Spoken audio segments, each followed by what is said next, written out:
Hey everyone, I'm King. Welcome back to King Spade channel. So Ragnarok V Returns had officially launched almost 2 weeks now, right? Previously I had made a video on this game for the CBT. Since then I really wanted to make another video for the official release, but there are so many games released around the same time. It took me some time to try each one of them, but here we are, a video for Ragnarok V Returns. Now on the previous video I listed out few things that I like and dislike about the game that can be improve on, but in this video we are going to look at the Battle Pass. This is a new feature that is added that is not available during CBT. You can get rewards from the Battle Pass and you can get more rewards if you purchase it using rubies. We are going to look if it is worth it.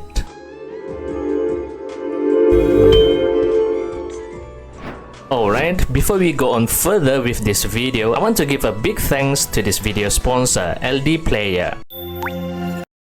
LDPlayer is an Android emulator for gamers who prefer to run their mobile phone games on PC or laptop with useful gamer-oriented features. With high FPS and graphics, LDPlayer lets you have a smooth gameplay and stable connection. With multiple instance feature, LDPlayer can open several games at once, which lets you support multiple accounts simultaneously. You can download LDPlayer at their official website ldplayer.net. You can also get the download link at the video description below. Now, the first thing that you notice after starting the game is the Battle Pass. On closed beta test, there is no Battle Pass because it's only 7 days of testing and playing. But for official launch, now we have the Battle Pass. So let's take a look on the Battle Pass. The Battle Pass is cost 2,500 rubies. That is the combination of the 2,250 rubies and the 740 rubies top up. That is around $45. That figure is quite high for me, to be honest. Now of course you don't have to purchase the Battle Pass to get the benefit, but let's look at the reward, what you can get for the normal Battle Pass and Premium Battle Pass. For normal Battle Pass, you can get the Combat Manual, a book to increase EXP gain by 15% for 4 hours. This is actually very good, a boost to your EXP gain while farming monsters. Who do not want that, right? Next, the Novice Manual Skill Book. This is also a good reward. The skill book is needed to learn and upgrade your job skill. If you play the game, you know that the sources to get the skill book are limited. Oftentimes, you will find that you're always short of skill books to upgrade your skill. So this is a nice reward. But also, if you know where to get the skill book, it is not as hard as you think to get it. I'll tell you where you can get the skill book later on. Next, an advanced weapon card. In any Ragnarok game, you know that monster's card is very valuable, but I wouldn't say that it is that valuable in Ragnarok V Returns. I mean, getting cards in Ragnarok V is easy. Sure, it has a rather low drop rate from monsters, but you can get a lot of it by just AFK farming for a few hours. So I'll say this reward is not that bad, but not that great either. Next, movement speed buff and attack speed buff. This is a premium item that you can buy using diamonds at the RO shop, so definitely a good reward. Next, advanced top and bottom card. See how generous the game to give out monsters card, because it is actually not hard to get. Next, another Exp Book. Now the Exp Book is essential in this game if you want to advance faster in terms of the character level. You almost want to use it every time you go for AFK farming. To maximize the EXP gain during the 4 hours period, you should also use the buff potions that you can get at the RO shop. Why I say it is essential? Because the Exp Book is something that you can get in the game without spending money. You can get the Exp Book at the RO shop at the pouring store option by using Zenny, but of course it is a little expensive at 500,000 Zenny, but you can easily get enough Zenny by selling 3 stars green grade equipment at your private shop. Whenever you got 3 stars green grade equipment from farming, do not throw it away or sell it to the NPC, but create a private shop and sell it at a competitive price. You may want to sell it a little bit lower than the average price so your item can be sold. There are a lot of players that will buy it. Now you can buy a total of 5 EXP book each day, 10 if you take into account the other EXP book beside it. And it is more than enough for one session of AFK farming, but getting it free at the Battle Pass is more than welcome. It's great. Next, I think it is just repeating after that. You will get the cards and EXP book and skill book. Now in between of it, you can also get Stardust, Fracon and Star Fragment.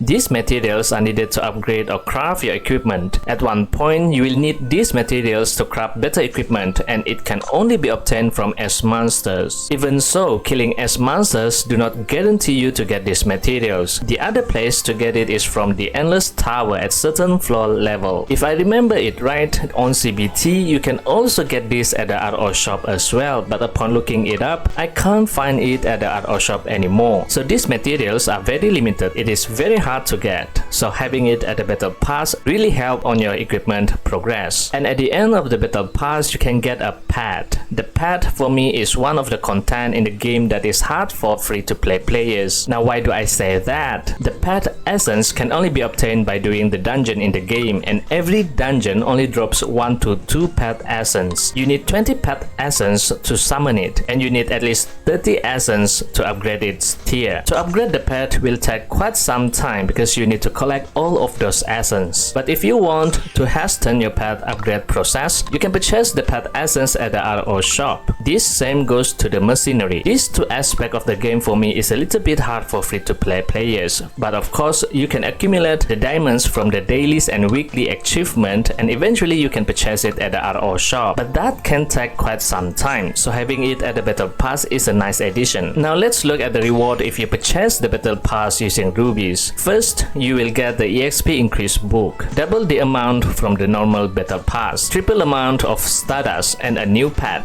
I guess this pet is better than the one you can get from the normal battle pass, but I'm not sure. Next, higher grade buff potions that have higher percentage than the normal battle pass. Next, revival tickets, higher grade HP potions, higher grade skill book for advanced skill. Next, a lot of monsters cards, but I feel that you will get a lot of this as you progress into the game, so this is not a big deal. Next, twice the amount of materials and higher grade material to craft higher level equipment, more EXP increase book, and a little costume at the end of the battle pass. Now the purpose of the costume other than cosmetic is to engrave it at the collection list to get extra stat for your character. I remember for CBT, engraving the costume will give you a lot of main attribute bonus like 10 strength, 10 agility, 10 dex, and so on. But I see that it has already been changed for official release. It is now given with a different stat. Now after seeing all that, I guess what you will get if you purchase the battle pass is simply more materials and higher grade materials. I particularly like the upgrading and crafting materials reward because it is rather hard to get those items. For the other rewards, most of it can be obtained from the RO shop using Zenny or diamonds like the EXP increase book and the buff potions. And also you can get some of them even at a lower price from the private shop. The skill book,